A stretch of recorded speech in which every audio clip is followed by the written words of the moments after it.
And welcome to the Namakwa Unitarian Universalist Congregation. My name is Dr. Clare Hammoor. I get to be the intern minister here at this wonderful, loving, justice-seeking group of incredible people. Special thanks to everyone who shows up Sunday after Sunday and is building and maintaining this community, and lots of love to folks who are here for the first time today. Can we get maybe a quick wave if you introduce yourself, if you're so brave, if you're feeling excited, and if you could just let's start here. Can we give you all a little welcome? That's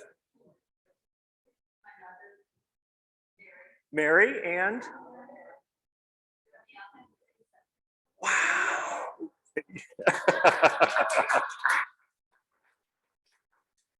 Thank you for being here. Toward the back. Rob and Kathy, thank you for being here.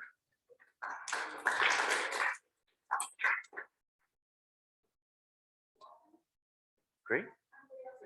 Judy and Leah, great to meet here. Thank you. Thank you. Other folks? Rachel, thank you for being here today. Other folks? Yes. My name is Kim, and I'm actually speaking to you all in a few minutes. Thanks for coming, Kim. We have a special returning guest today. We're really glad that Trish is here. Let's give Trish some love. And I want to invite a new. Oh, if you are new today, two things. One, if you find today's service meaningful, I'm really glad. And if it doesn't quite connect with you, come back next week, because we are really intentional about our congregation and the worship that we create coming from the congregation. And so there are many opportunities and ways into what we're thinking about worship. And the second thing is, if you would like, we'd love to invite you to fill out a visitor card on the way out so we can be in touch with you and share upcoming services and projects and information about us. But I'd love to introduce a new thing we haven't done yet, is to start the service by turning to the people around you, giving them a high five, a handshake, a hug, and just saying, I'm so glad you're here.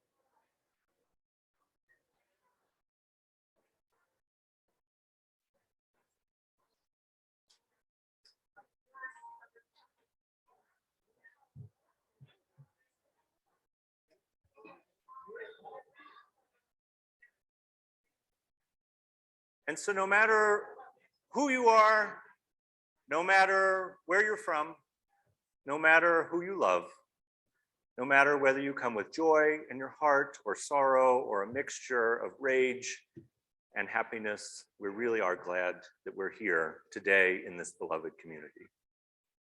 We begin with these words by Richard Rohr. Today we're thinking about transitions and liminal space in the service. He writes, we keep praying that our illusions will fall away. Life erodes them from many sides, hoping they will fall. But we often remain trapped in what we call normalcy, the way things are. Life then revolves around problem solving, fixing, explaining, and taking sides with winners and losers. It can be a pretty circular and nonsensical existence. To get out of this unending cycle, we have to allow ourselves to be drawn into sacred space, into liminality. All transformation takes place here. We have a few moments of transformation to share, a couple introductions for some folks. So Ryan.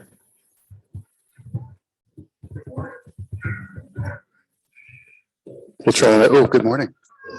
Happy summer. It's gonna be a hot one. So it's always wonderful to welcome new members into our midst, but especially for me, it's wonderful to introduce a new member of our music team. Teresa Helmers joins us originally from Hill, New Hampshire, and she was inspired at a very young age by her piano teacher to pursue her passion of piano and music education. She followed that up by getting a BA in music and emphasis on piano performance from Clark University. And she now is a music educator here in Colorado. We're thrilled to have her join us as our collaborative pianist. And you already witnessed her throughout the summer providing music for services, and she will join us as our choir accompanist come September. So I hope you get to meet her after the service, but for now, would you please give a warm welcome to Teresa Helmers.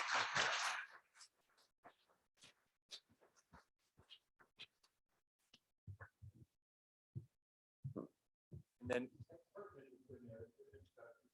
wait, a recipient this month.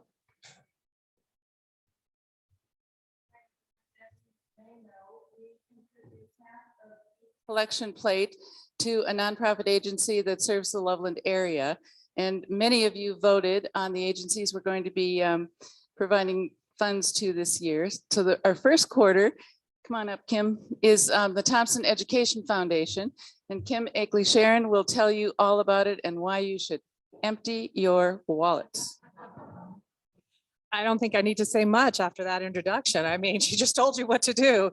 Hi, everyone. It's so nice to be here today. I can just feel the energy in this room, and I'm so pleased to be part of it. So the Thompson Education Foundation, we are the nonprofit that supports the school district.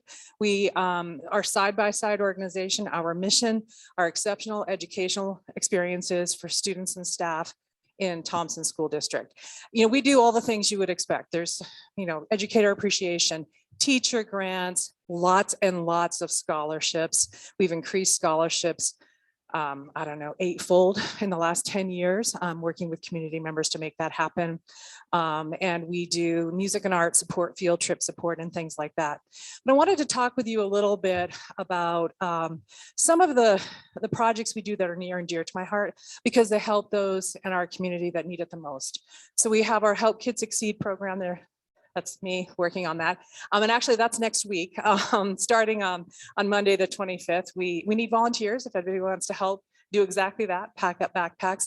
So these are backpacks filled with school supplies, age appropriate, elementary, middle, high school, that go out to students in our community whose families can't afford to get them all the school supplies, and it's expensive, all the school supplies that they need.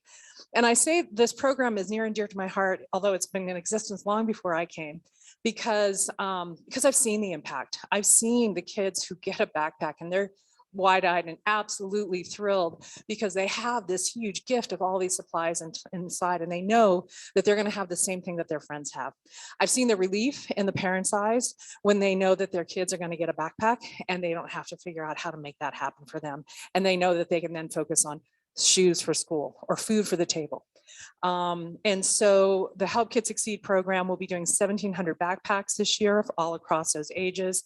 And if you're interested, I'll have some cards I'll leave with Kathy. You can go on our website and sign up to either volunteer or donate or just learn more about it. Another program that I really want to talk really quickly about, because I know it's something that is near and dear to the hearts of a lot of the folks here in this room, are our unhoused youth. And so we have the Resiliency Fund for Unhoused Youth. We've had it, we used to call it the Homeless Assistance Fund, and that didn't seem very supportive. So we changed the name. And what that is initially was intended to do, when I started, we had $400. And now we're over $70,000 in support in that fund that we're able to do because of our community coming together. And it's growing, and there's more and more need. And there's some exciting things coming down the road that might actually come to fruition, which is super exciting. But let me just say that our purpose of this fund is to support our students that are identified as McKinney-Vento, unhoused, in our district, and help make sure that they can be in classes and be successful when they're there. It could be food gift cards. It could be restaurant gift cards, because sometimes you don't have a place to cook the food, so you need to have a hot meal somewhere. It could be gas cards. It could be an overnight stay in a hotel.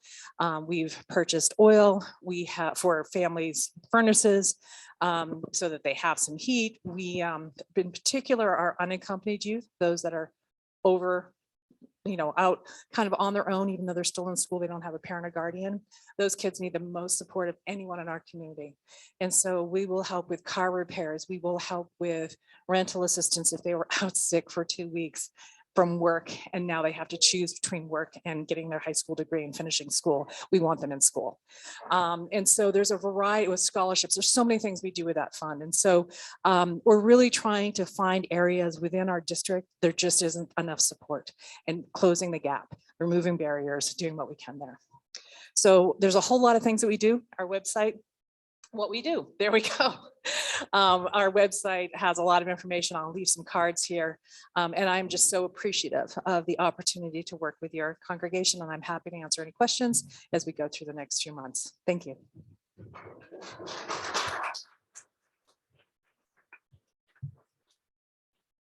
These are some of the ways that we walk our talk here at Namakwa, and a couple other ways are by creating worship together. And I'm really honored to be leading worship today with Miriam, with Teresa, with Tam and Doug, who are doing all of our tech, and with all of you. So before we sing our opening hymn, let's just land out of announcements and more present into sacred space by taking a breath. When you're ready, let out whatever's in your chest, let that go. And let's take a big breath in. Hold it with gratitude for this moment and this day, and let it go.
This being human is a guest house. Every morning, a new arrival. Some momentary awareness comes as an unexpected visitor. Welcome and entertain them all. Even if they're a crowd of sorrows who violently sweep your house empty of its furniture. Still, treat each guest honorably. He may be clearing you out for some new delight. The dark thought, the shame, the malice, meet them at the door laughing and invite them in. Be grateful for whoever comes, because each has been sent as a guide from beyond. Come, let us greet these guests. Come, let us worship together. And as Claire lights the chalice, recite along with me our congregational affirmation that you'll find in your order of service. Love is the spirit of this church, and service its call. This is our great covenant, to dwell together in peace, to seek the truth in love, and to help one another. Thinking about our Time for All Ages this week, as we're thinking about liminal space and about change and transition, I was reminded of some things that I like to hold on to in liminal space and change and transition. Some comforts, some things that remind me of being home. And so today's book is Where the Wild Things Are by Maurice Sendak. The night Max wore his wolf suit and made mischief of one kind, and here we see Max nailing something into a wall in a wolf suit looking quite determined, and another, and there we see Max chasing after a small dog with a fork as the dog yelps away. His mother called him Wild Thing. Can I get a wild thing back to me? Wild thing. And Max said, I'll eat you up. Can I get an I'll eat you up? It's a little sad. I'll eat you up. So he was sent to bed without eating anything. That very night, in Max's room, a forest grew. Can you take your hands just as a tiny seed, teeny tiny seed, and as it grows, can we grow into a big sweeping forest? And it grew as it's getting bigger. And it grew until the ceiling hung with vines and the walls became the world all around. And keeping our hands up, we're going to turn them into an ocean that tumbled by with a private boat for Max, and he sailed away through night and day, and in and out of weeks and almost over a year to where the wild things are.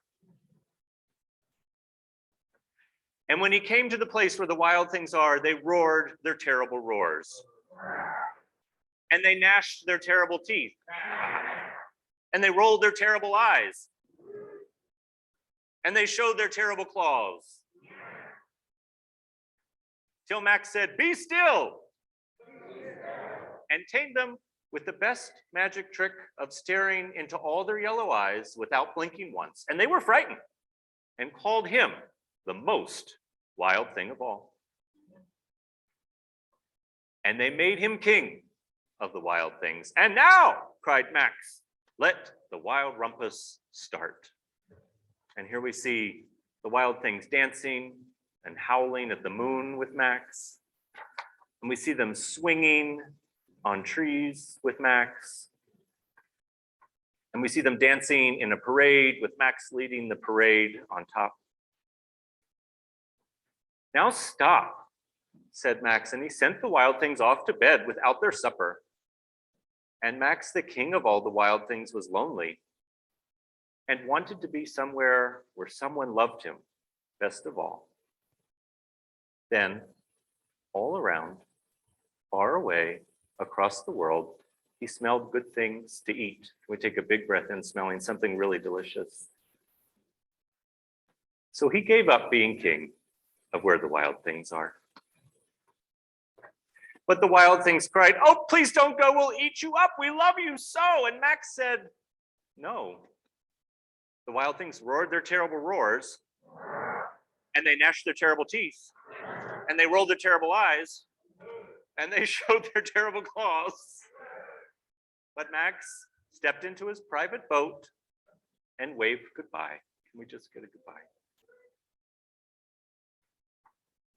And sailed back over a year and in and out of weeks and through a day and into the night of his very own room, where he found his supper waiting for him. And it was still hot.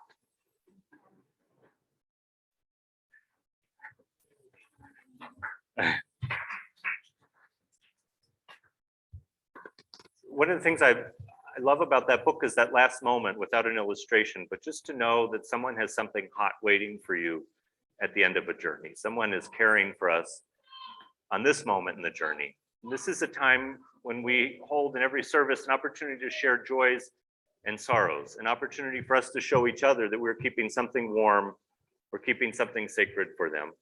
And so I invite, if someone has one to share with us, to come up and we'll speak it into the microphone. And after we hear a person's joy or a sorrow, I'll invite us to close the loop of our witnessing by saying and moving, "We hear you, and we hold you, and we care for you." We hear you, we hold you, we care for you. And Miriam will transfer stones to honor each of these as well.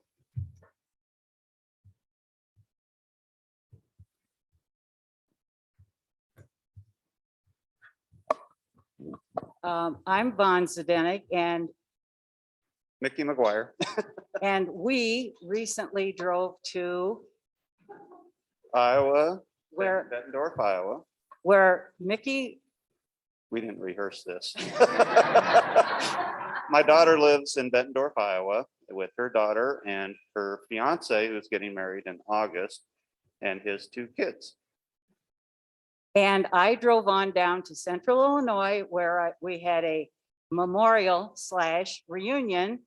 The memorial was very sad. It was for a cousin and her husband and her son who died just last Christmas. She had died during COVID. And then we had a reunion and there were people I hadn't seen for like 40 years. It was absolutely wonderful. And then on Sunday, My daughter drove me to Galesburg, Illinois, which is about halfway between Peoria and Bettendorf. And my son came from the other way, who lives in Peoria area, and drove me back, where I got to play with his 5 children. And we had a wonderful time. And Vaughn and I reunited. So for Mickey and Vaughn, your adventures and the memorial, we say, we hear you, we hold you, and we care for you.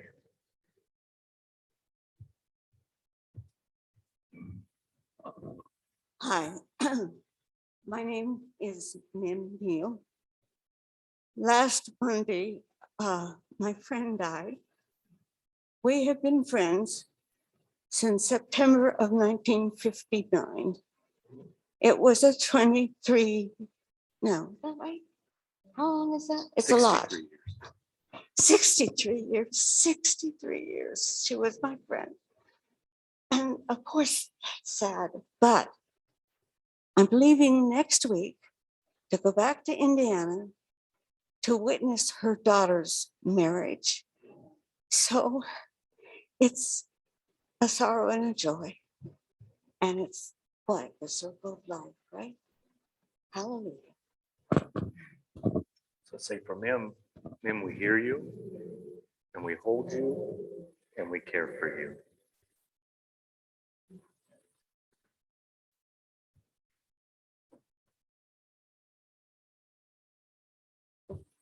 I'm Janet. And my eldest daughter, with whom I own the duplex, and so we live basically together in one side there. Anyway, she had just recently got the job of her dreams. She loved this job. She loved the people. She was making good money. They had a reduction in force and let 23 people go, and she's one of them. So I did lend her my shirt that I got after my husband dumped me that says, what is coming is better than what was. So we are confident that she is going to get something great. She put it on LinkedIn, and within half an hour, she got all kinds of phone calls and messages. And so it's going to be good. It's going to be good. But for right now, it's a little. So send out those great thoughts for us. Yeah, for you and your daughter. We hear you, we hold you, and we care for you.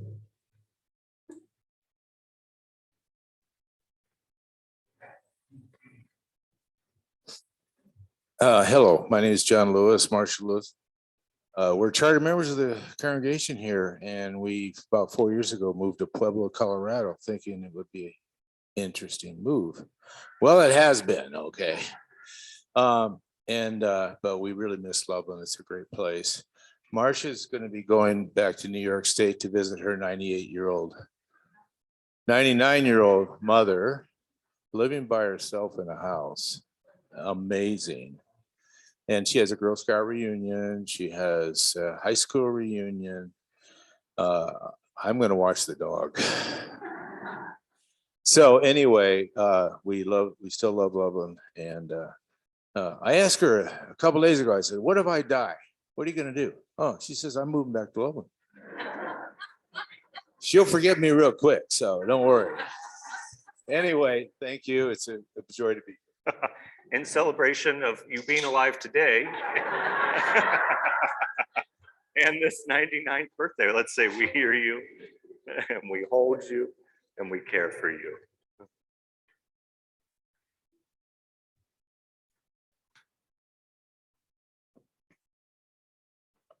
Hello, everybody. I just wanted to celebrate that this week Ocean is turning 3 already. Oh my gosh.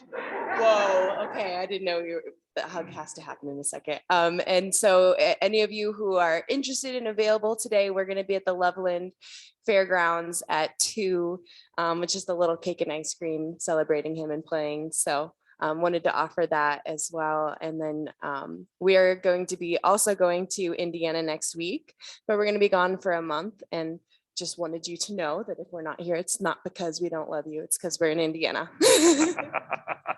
So gratitude for his birthday and for what an incredible parent. We say, we hear you, we hold you, and we care for you.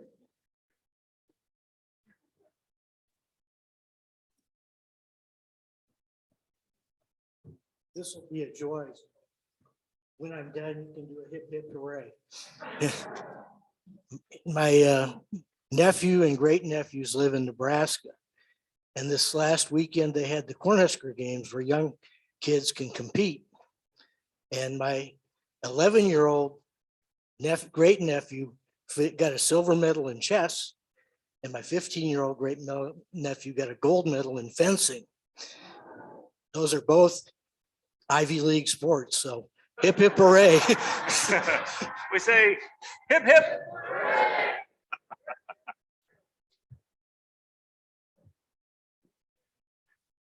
Yes. Good morning, everybody.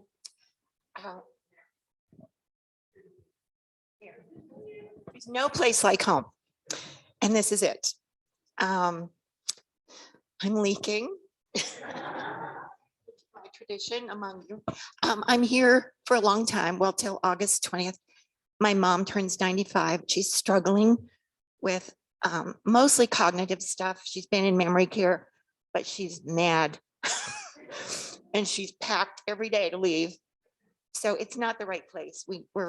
I'm here to help my sisters to be family with the next days. But I'm thinking that we need 2 rooms, because since I pulled into Kathy's driveway last night, 12:30 or whatever the hell it was. Oops, sorry. I'm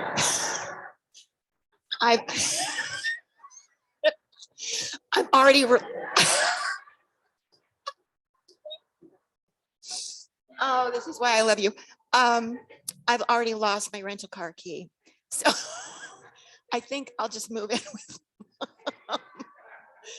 Anyway, I hope to see you lots and lots and lots. So for Trish, for you and for your mother and your family all together, we hear you, we hold you, and we care for you.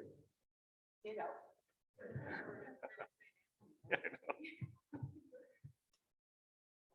So for all the joys and sorrows we've said out loud. Oh, I'm sorry. Can you read it for us?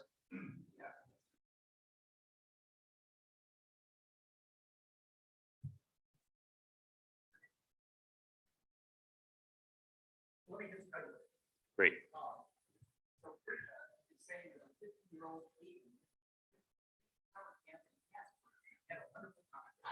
Yes. So thinking of Brenda, deep in our hearts, and celebrating Aiden, let's say, we hear you, and we hold you, and we care for you.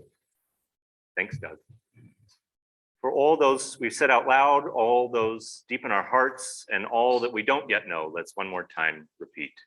We hear you, we hold you, and we care.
Title of my reflection is Deliberate Disruption, not deliberate destruction. That's important as you hear what I'm about to say.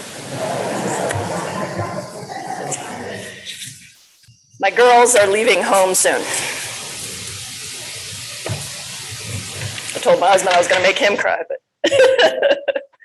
one in about 2 weeks and the other in about 4 weeks.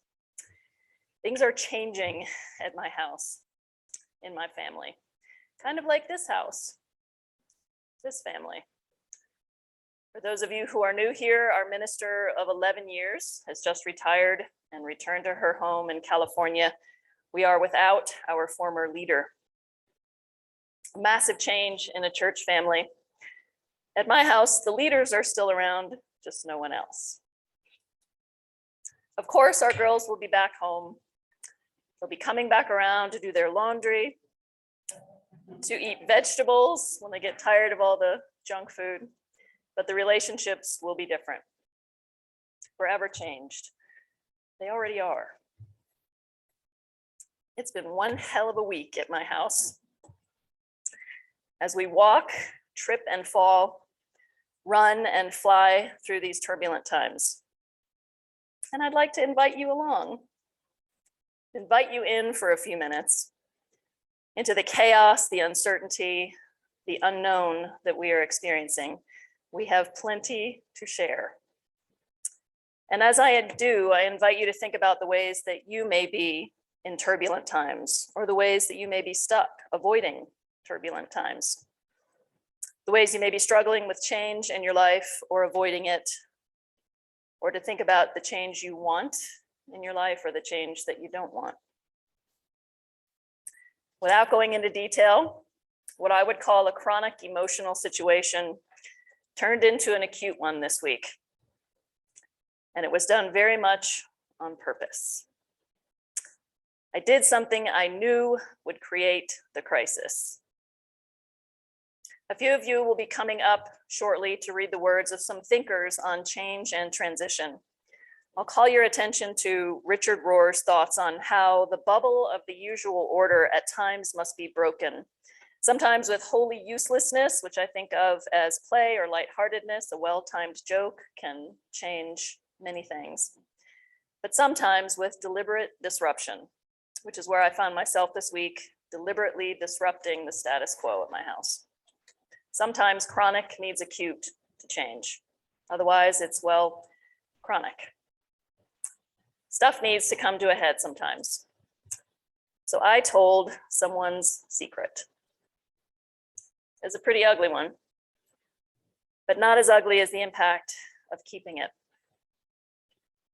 Telling the secret was my way of getting out of the middle of somewhere I had no place being, and my way of stirring up a storm, a deliberate disruption.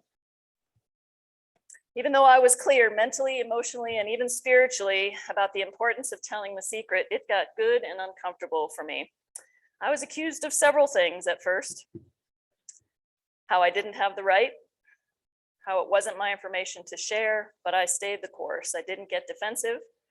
I didn't get critical. I didn't get into emotional debate. I stayed present with each person involved to the best of my ability. Now, I will say, I don't recommend you run home today and tell secrets that you've been keeping. There's some fine print here that is worth considering. Being a disruptor takes being able to stand the heat when it comes your way, because the heat will be coming your way. It's important to understand that it's not just stepping into the mess that's important. It's being able to withstand all the pressure you will get to not change, to take it back, to say, never mind, I didn't mean it. This mess in my family marks both an ending and a beginning for us. It is the ending of a chronic situation where people have been talking to each other about some pretty important things.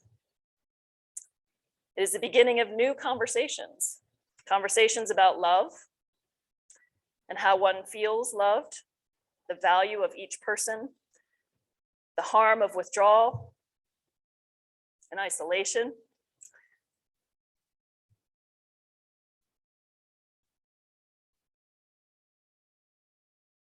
and about the difficulty and value of trust. Maybe it'll be easier now that we're not all under the same roof. Maybe in some ways it'll be harder to have these conversations, but the conversations that followed the initial blow have been crucial. I've been wanting to have them for many years now, and I don't want to be anywhere else other than in this discomfort with the people I love most in the world. Crying? What anchors you through change? What gives you a sense of grounding? A sense that maybe you're not crazy when things get a little hairy, or maybe that you are crazy, but that it's okay, and that maybe even it's good. There is nothing like transition, like endings or beginnings, to call these questions to the forefront. As a church, what will it be like to get into the messy middle of change and transition?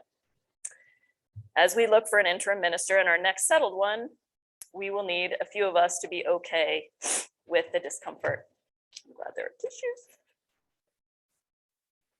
We'll need a few of us to not only be okay with it, but to relish it.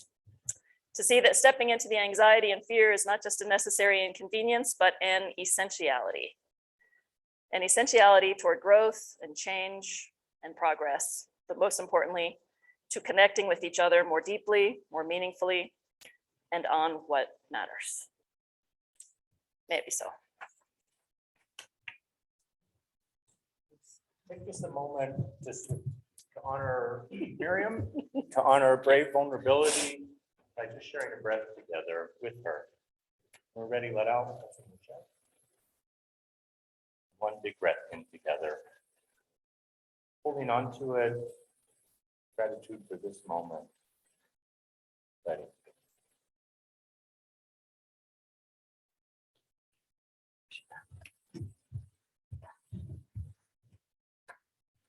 One of the ways we walk our talk in this congregation give financial support to the work of the church. We'll have to recipient, which is Thompson Education Foundation today. We'd like you, the ushers, pass the basket, please give generously. During that time, let's make sure that we're singing number 108, and you guys know my life goes on.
And these are offerings to the vision of this congregation, which is to radiate peace, love, and justice. Sorry. I messed it up again. Good. As we work to create beloved community. Thank you. Thank you. We have four brave folks who are going to do some readings. I'd like to invite those folks up.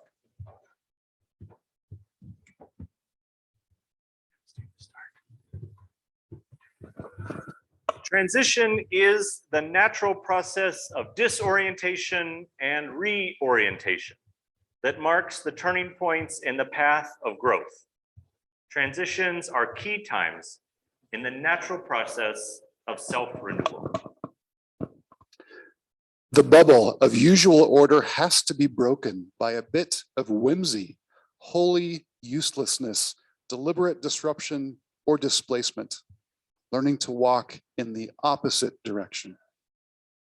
In liminal space, we sometimes need to not do or not perform according to our usual successful patterns.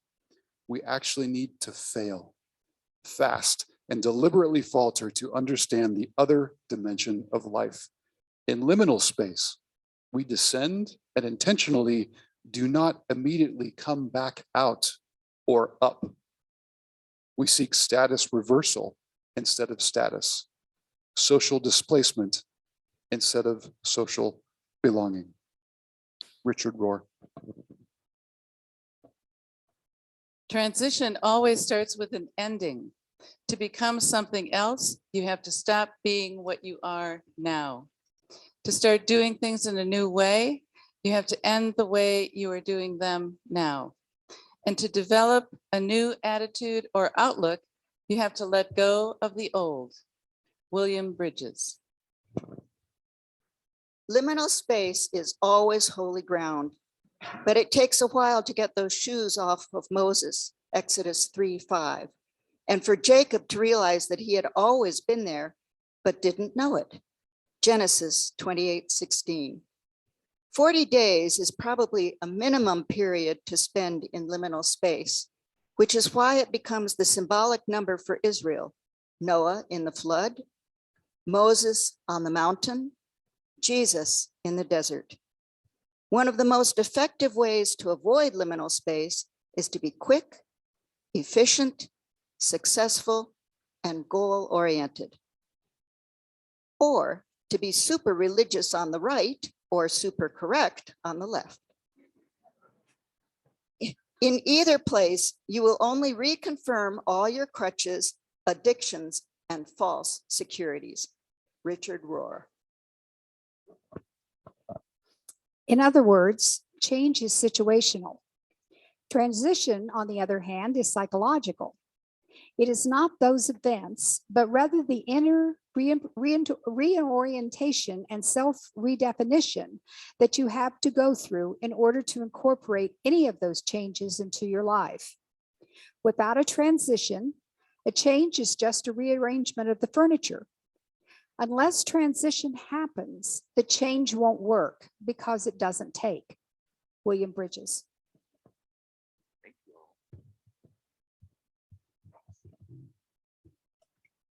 So I want to invite us today into thinking about liminal space, into thinking about transitions. And the way I want to invite us into that is through this idea of sacred conversation, having a sacred conversation. And here's our sacred conversation slide that lets you know exactly what that means.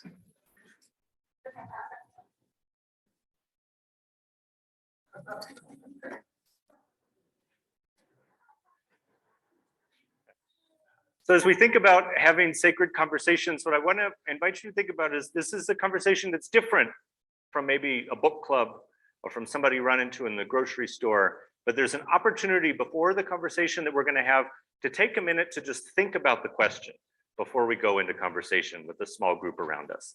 And after we've thought about the question, there's three components I want to invite us into. The first one is around deep listening. which is really looking at and listening carefully to what this person is having a conversation about. Not thinking about how you're going to respond, not critiquing your own response, not thinking about what you're going to have for lunch, but how are you really present with that person through deep listening. The second one is following up to what they have to share with a meaningful question. How are you inviting them to speak deeper about something, maybe with an open-ended question rather than a yes or no answer? How are you using why and how questions to ask meaningful questions?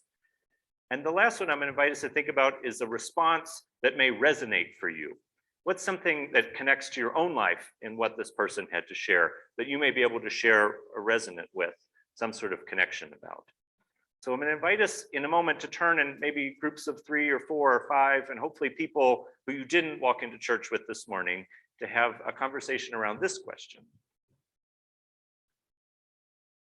I'm going to invite you to share a story of transition or liminal space that you find yourself in today. It could be tiny or it could be big. Share what feels safe and comfortable for you.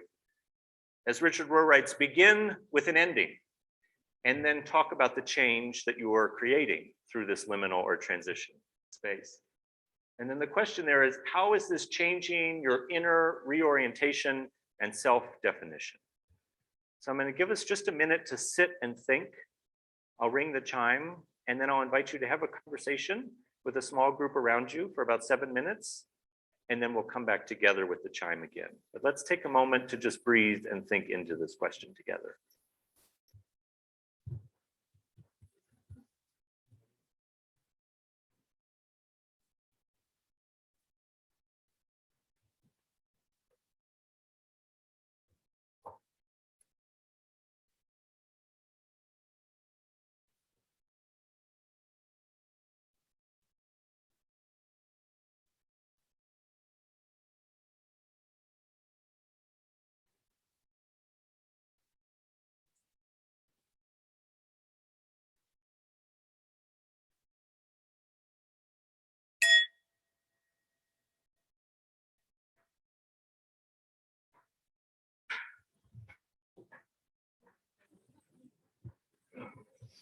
It was a beautiful reflection. That was really lovely. Like, invited us all the things.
Turning to the people who shared, turning to the people in our group and just saying, I'm so glad you're here.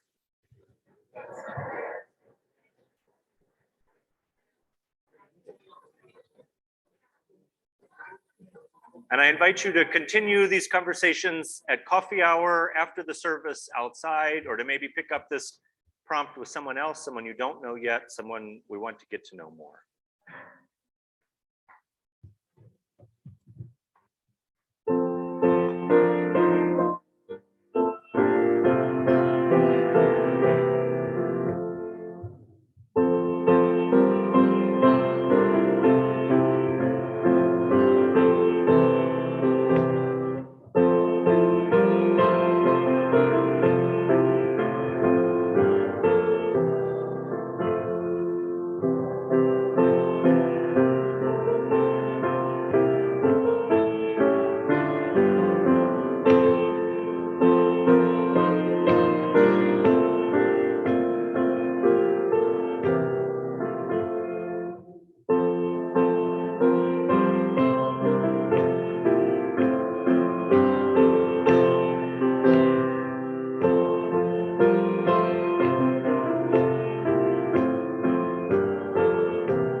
In this waiting place, we loiter, hover on a tentative cusp. A threshold between the familiar and the unknown with no possible retreat. The customary comfort zone is gone, and where the entrance ushers is not yet seen. Our new answer, let alone its answer, is ambiguous. We are in limbo. We can either hesitate or go forward. The gossamer veil of divine nearness flutters, ever so lightly, breathing inseparably close as we step to embrace the unrevealed with trust. A shimmering opportunity for connection and listening and being led right on through. Lean into this portal. It is the doorstep to fruitful ground.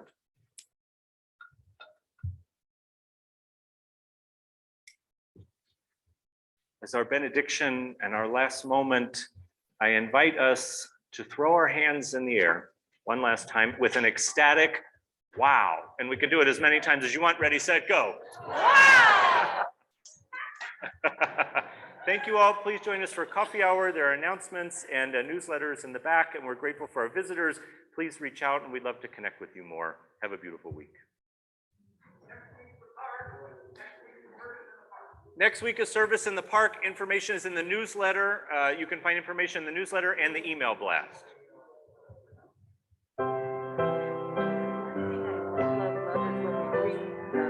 The big bell. I know we got to get somebody to do it. You want to do it next time? I will. Okay, you're on it next, or not next week, but the week after, because we're in the park. I know. Yeah, let's do it. Let's do it. Thank you. Thanks for reading.